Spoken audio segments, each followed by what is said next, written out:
Oi gente, meu nome é Paola, esse é mais um vídeo do canal Os Livros Livram e hoje eu tô aqui pra contar pra vocês das minhas leituras do mês de junho. Antes da gente começar, vocês já sabem, né? Se inscreve aqui no canal, deixa o seu curtir, compartilha esse vídeo, comenta aqui nos comentários se vocês já leram alguns desses livros, se vocês gostaram, se ficaram com vontade de ler alguns desses. E principalmente, se interessarem por algum e quiser comprar, compra pelo link que eu vou deixar aqui embaixo, que me ajuda muito, tá bom? Vamos lá! Eu sei que tá um pouco cedo ainda no mês para encerrar e fazer uma lista sobre os livros que eu li no mês de junho. Eu vou dividir as leituras desse mês em dois momentos. Os livros que eu li antes da Booktubatona, que é a maratona literária de inverno, e os livros que eu li na maratona. Começou agora, no dia 20, hoje é dia 21, então eu vou fazer com vocês um apanhado das leituras que eu fiz até agora. E no final da maratona, lá no dia 4 de julho, eu venho falar para vocês os livros que eu li durante a maratona. No mês de junho, até o momento, eu li 5 livros. E estes foram: o primeiro, A Dama Mais Desejada, que é um livro escrito em parceria da Julia Kim, Eloisa James e Connie Brockway. Não sei pronunciar o nome dela, mas é um livro mais levezinho. Eu confesso que dá para você ver a diferença de escrita das 3 autoras nesse livro. Aqui contam a história de 3 casais principais e cada uma dessas autoras vai ser responsável pela história de cada um dos casais. Então a gente tem a primeira história escrita pela Julia Kim, a segunda história escrita pela Connie Brockway e a terceira história escrita pela Eloisa James. A gente tem capítulos curtos e como cada uma vai contar a história de um casal, para não ficar o livro todo enrolando com 3 histórias, é como se cada história tivesse começo, meio e fim, e aí no meio do livro já começa a história de outro, e depois a história de outro, e logo aqui no comecinho dá pra ver quais são os capítulos e por quem foi escrito esses capítulos. Então dá pra você ver a diferença na escrita de cada uma delas. Eu confesso que foi uma experiência bem diferente, porque quando você coloca 3 autores para escrever uma mesma história, dá pra você ver nitidamente a diferença no ritmo da leitura, principalmente quando você tem a Julia Kim, que tem um ritmo de leitura muito específico, com diálogos muito divertidos, conversas bem dinâmicas, assim, acontecimentos que são mais rápidos, então a gente tem uma leitura mais fluida, mais rápida.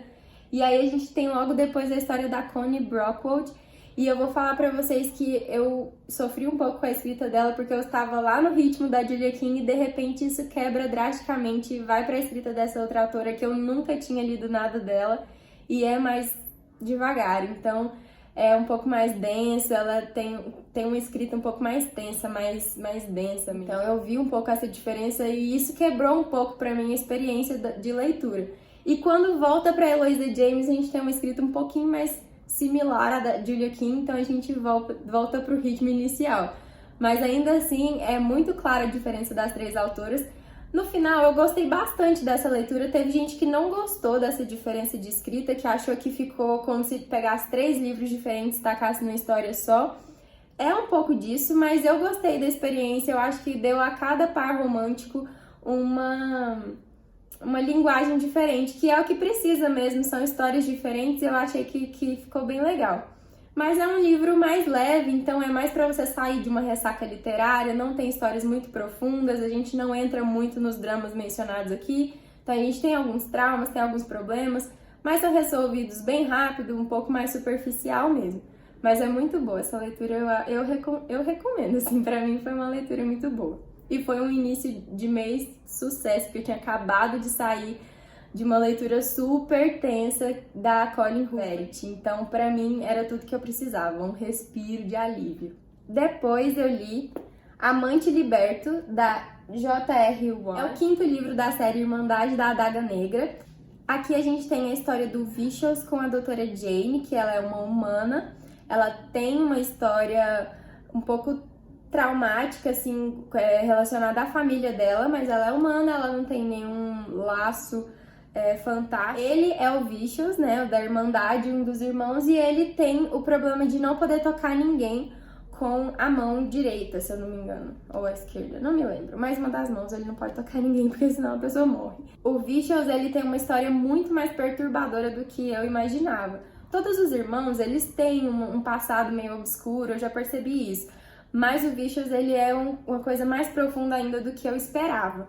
Então, a gente tem vários assuntos polêmicos, talvez alguns gatilhos para algumas pessoas, então talvez seja um livro pra gente ler com um pouco mais de cautela, mas apesar de focar muito no romance, é um livro que adentrou mais umas profundezas meio macabras, assim, que eu não esperava nessa série. Eu vejo que ela tem um lado negro, assim, um lado do romance mais dark, mas esse aqui parece que ele mergulhou a cara no dark lá e demorou um pouco pra sair.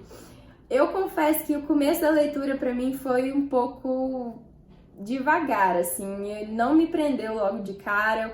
Eu não sei se é porque fazia muito tempo que eu tinha lido o livro anterior a esse, e eu não tinha gostado muito do livro anterior, do quarto livro, que era do Butch e da Marissa. Eu não tinha gostado muito daquele livro, então talvez eu já tenha começado esse com um pouquinho de preconceito. Mas aí, mais pro meio do livro, do meio pro final, ele foi tomando um ritmo muito mais interessante, muito mais rápido. Aí a gente começou a resolver os problemas, então foi quando eu tomei um gás assim na leitura e foi quando eu gostei mais. Então, no final do livro eu acabei dando 4 estrelas para ele. Ele não foi meu favorito, mas foi uma leitura boa, e eu confesso que o que mais me prendeu nesse livro foi a premissa que é construída aqui do próximo livro, que é O Amante Consagrado, e vai falar a história da Portia, o Purry, né? Aí eu confesso que essa história eu realmente estou bem ansiosa para ler. Esse livro, para mim, ele vai ser como um livro de travessia, de um livro que eu não gostei, do Butch, que foi o quarto livro, com um livro que eu acho que vai ser um dos meus favoritos, que é o próximo, que é o sexto. Então, para mim, esse daqui ficou como uma transição. Mas eu gostei bastante dessa leitura. Eu acho que dá pra gente tirar alguma coisa boa de qualquer livro, e esse, pra mim, foi esse momento.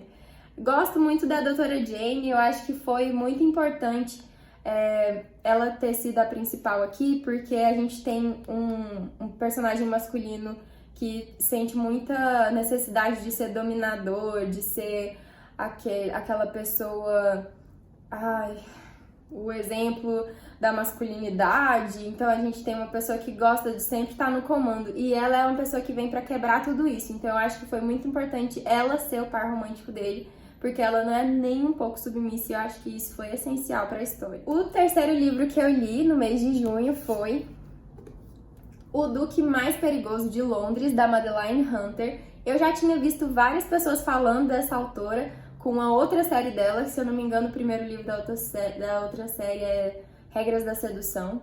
Enfim, eu tenho vontade de ler aquela série dela, mas eu comecei por essa e foi uma boa leitura. Não foi favorito, assim, não foi um livro favorito. Eu acho que, como eu leio bastante conteúdo de romance de época, eu acho que é um pouco mais difícil eu ter vários livros favoritos, porque a gente acaba começando a selecionar mais o que funciona pra gente, né? E aqui eu tenho uma história que não me prendeu, que não me deixou fissurada na leitura.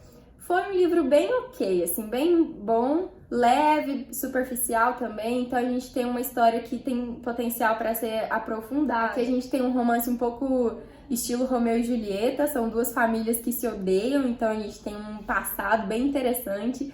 E isso me deixou bem curiosa para saber qual era esse passado, o que tinha feito essas famílias se odiarem.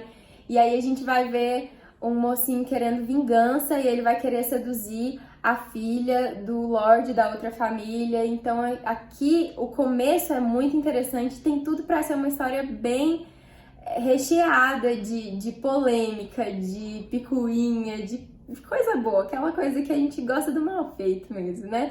Mas enfim. E aí eles se apaixonam e é bonito, a gente tem alguns ensinamentos aqui, até tem algumas marcações no livro. Eu gostei da leitura, é uma leitura boa, eu recomendo também. Mas ele só não foi favorito pra mim, talvez porque não fosse o livro pra me tocar profundamente. Mas eu gostei bastante, eu pretendo continuar lendo outros livros da Madeline Hunter. E é isso. Depois eu li O Que Acontece em Londres, da Julia Quinn. E aqui a gente teve um romance que arrebatou meu coração. Gente, a Julia Kim, pra mim, ela nunca erra, né? Eu acho que eu nunca vou falar mal da Julia Kim. Impossível isso acontecer, porque essa mulher sabe como escrever uma história que vai me deixar extasiada. Aqui a gente tem a Olivia e o Harry. Ai, gente, é sério. Esse livro, eu não comecei ele com grandes expectativas, mas eu já sabia que eu ia gostar. Só que eu gostei mais do que eu esperava. A Olivia é uma personagem muito forte. Ela é aquele tipo de personagem que você quer ser ela, sabe? Você quer ter aquela opinião forte, falar o que vier à cabeça. E são diálogos inteligentes. E o que eu mais gostei aqui, e isso foi desde o começo, eu não sabia que eu ia gostar tanto, mas sabe quando começa a contar a história de um jeito que você pensa, gente, tem uma coisa muito interessante aqui acontecendo, vamos ficar de olho nisso. E é assim, o romance dos dois começa como cão e gato, então eles começam se odiando, aí eles vão se conhecendo, e aí quando eles se conhecem um pouquinho mais, eles pensam, gente, não é que eu quero ser amiga desse cara? Aí eles começam a ficar amigos, e aí nasce uma amizade muito bonita, ele se preocupa com ela se preocupa com ele, os dois se conhecendo, e fica aquela coisinha no ar, assim, uma amizade meio colorida. E daí vai chegar um momento em que, do nada, eles vão ter aquele estalo. Parece que eu não tô só na amizade, não. E esse é o momento mais bonito da história, quando você vê a construção desse amor acontecer. Eu gosto muito quando o livro não joga um romance à primeira vista, um amor à primeira vista. Eu não sou a pessoa que acredita em amores à primeira vista. Eu acho que a coisa tem que ser construída, sabe? Então, porque principalmente primeiras impressões enganam muito. Eu não acredito em amor à primeira vista, mas esse livro aqui, ele é o exemplo perfeito do porquê eu prefiro romances que são construídos. Ela gosta dele pelo que ela conheceu dele. O amor veio depois que ela conheceu ele. Então ela gosta dele por ele. E ele é a mesma coisa. Ele tinha uma primeira impressão dela, a menina bonita e fútil. Aí ele viu que ela era mais que aquilo. Então eles gostam um do outro pela essência. E isso é o mais bonito. Eu acho que é isso que eu procuro nos romances de época, que eu procuro, na verdade, em qualquer romance. Um romance que aconteça pela essência. Esse me conquista mais do que qualquer outra coisa. Foi um livro que eu amei do fundo do meu coração. Depois eu vou fazer uma resenha dele com os outros livros da série, da trilogia. E eu amei esse livro demais. Por fim, o último livro que eu li antes de começar a maratona literária de inverno foi A Poção Perdida. E A Poção Perdida é um livro, uma leitura, né, mais juvenil, é um livro mais jovem mesmo. Então ele não tem assuntos muito polêmicos, ele é fantasia. Então vai trazer uma menina que é uma alquimista e ela tá procurando uma poção que foi perdida, que é a Aqua Vitae, e essa poção promete curar todos os males, qualquer mal. Ela é uma poção que vai dar praticamente vida eterna para a pessoa que conseguir fazer ela. Só que para conseguir a fórmula dessa poção, ela vai precisar encontrar o diário perdido da bisavó dela. E o avô dela, que é a única pessoa que pode ajudar, tá doente no hospital. E ela precisa encontrar para pelo menos conseguir curar o avô dela. E ele precisa dessa poção. E vamos ser sinceros, quem não quer a poção que vai curar qualquer mal? O mundo inteiro, o país inteiro tá atrás desse mesmo diário.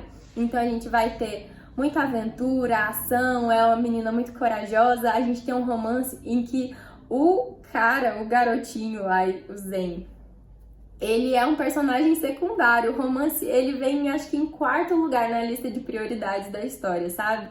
Porque a autora coloca como pontos principais, assim, primeiro, o amor dela pela família, e isso fica muito claro na história. Ela é uma pessoa que, todas as atitudes dela coloca a família dela em primeiro lugar. Depois vem a alquimia, que é a herança da família. Então a gente tem o conhecimento familiar em segundo ponto, em segundo lugar. Depois as amizades e a lealdade às amizades. E por fim o romance, e eu acho que essa hierarquia tá perfeita. Esse livro eu recomendo muito, também é uma leitura bem fácil de fazer. O livro é um pouquinho extenso, mas é uma leitura muito divertida, bem engraçado assim também, é muito bom, eu recomendo bastante. Pra quem gosta de literatura infanto-juvenil, tá bem nessa área. Essas foram as minhas leituras desse mês, até o presente momento. O próximo vídeo das leituras de junho vai ser só os livros que eu li na Maratona Literária de Inverno. Quem tá participando da Booktubatona? Me fala aí quais são os livros que vocês pretendem ler Eu deixei lá no meu Instagram os livros que eu me dispus a ler nessa maratona. Tentei colocar os livros que estavam meio empacados na minha estante para ver se eu consigo desempacar logo. E até porque tá chegando muito livro novo agora pra mim e eu quero desempacar, né, os que estão parados para conseguir entrar com tudo nessas novas leituras. Um beijo e até o próximo vídeo.